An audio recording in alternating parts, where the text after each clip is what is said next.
గ్రామానికి చెందిన విష్ణువర్ధన్ మనకోటి నవశ్రవం అదృశ్యమైన ఘటన విషాదంగా ముగిసింది.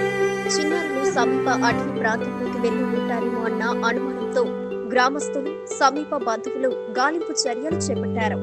అయితే గురువారం ఉయ్యాలపల్లి చెరువులో 2 మృతదేహాలు లభ్యమయ్యాయి. దీంతో గ్రామంలో విషాద ఛాయలు అలుముకున్నాయి. కుటుంబ సభ్యులు గుండెలు పగిలేలా రోధిస్తున్నారు.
కలవాయి పోలీసుకు సంబంధించి ఉయ్యాలపల్లి గ్రామంలో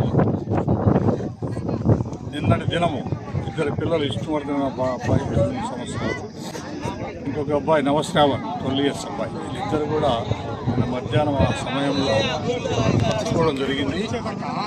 ఆ సమాచారం వచ్చిన వెంటనే పోలీసు పబ్లిక్ అందరూ కూడా ఒక టీంలో బయలుదేరి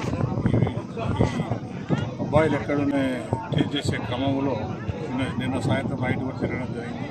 అదేవిధంగా ఈరోజు కూడా మా పోలీసు 5 టీములు, సిఐ గారు ఆధ్వర్యంలో 5 టీములు మరియు డాగ్ స్క్వాడ్ డ్రోన్స్ అంతా కూడా ఆపరేట్ చేసి ఈ దినం ఈ చెరువులో ఉయ్యాలపల్లి చెరువులో గుంటలో 2 బాడీస్ని ఐడెంటిఫై చేయడం జరిగింది, కేసు చేయడం జరిగింది. దీనికి సంబంధించి కేసు కూడా నమోదు చేయడం జరిగింది. దర్యాప్తు చేసి